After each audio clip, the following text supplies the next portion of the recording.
Bakit ka nagpapakabuti? Mabiyayang araw ng Miyerkules, mga kapanalig. Ito po si Sister Rose Agtarap ng Daughters of St. Paul para sa Mabuting Balita. Pagnilayan po natin ang Ebanghelyo ngayon.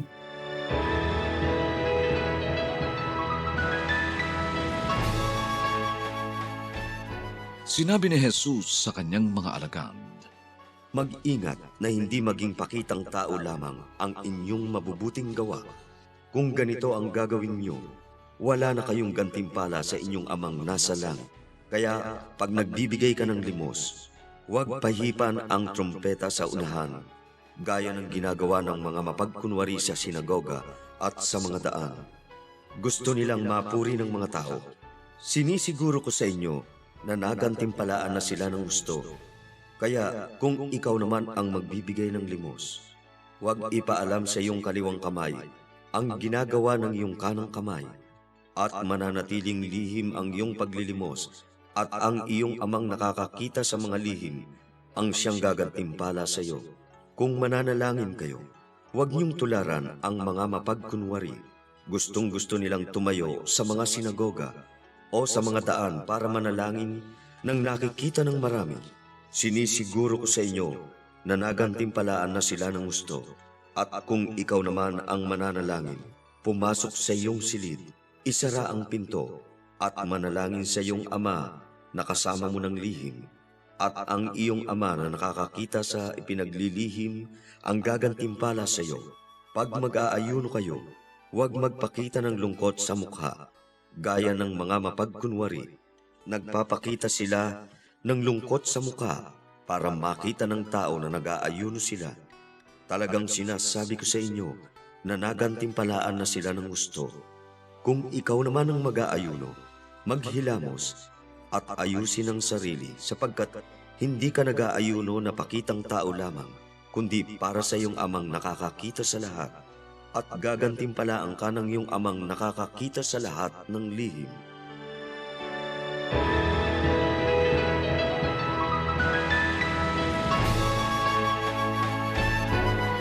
Madalas tayong makakita o makapanood ng mga nagbibigay tulong o abuloy sa social media. Minsan, sinasabihan sila na, bakit pa kailangang i-video? Pwede namang hindi. Totoo po na may mga pagtulong na hindi na kailangan ng documentation. Mayroon din naman na ginagawa itong paraan upang makapanghikayat din ng iba na gumawa ng mabuti.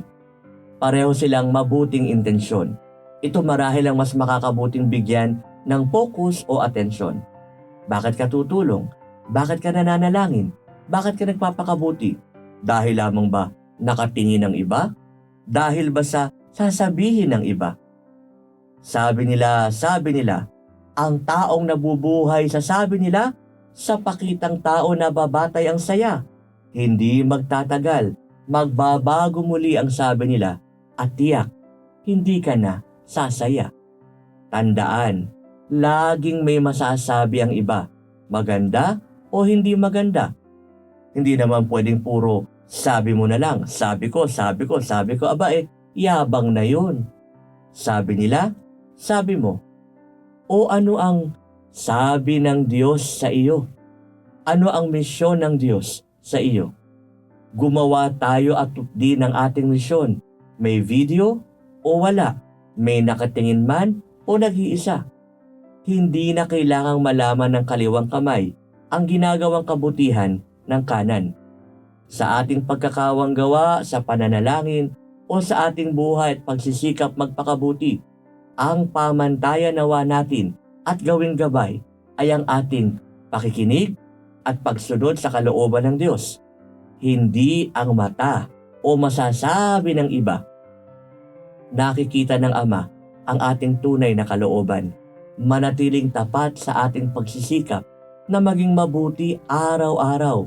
Ito ang daan tungo sa dalisay na kabutihan at ganap na kabanalan.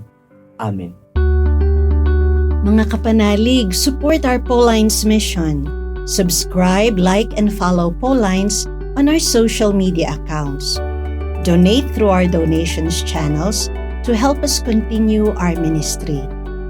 Ipadala po ninyo ang inyong mga intensyon at kahilingan at makakaasa kayo na isinasama namin kayo lagi sa aming panalangin araw-araw.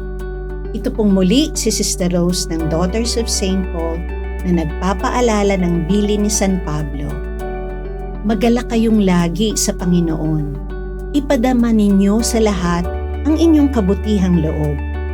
Huwag kayong mabalisa tungkol sa anumang bagay. Sa halip, hingin ninyo sa Diyos ang lahat ng inyong kailangan sa pamamagitan ng panalangin may pasasalamat. At ang kapayapaan ng Diyos na hindi kayang maunawaan ng tao ang siyang mag-iingat sa inyong puso at pag-iisip dahil sa inyong pakikipag-isa kay Kristo Jesus.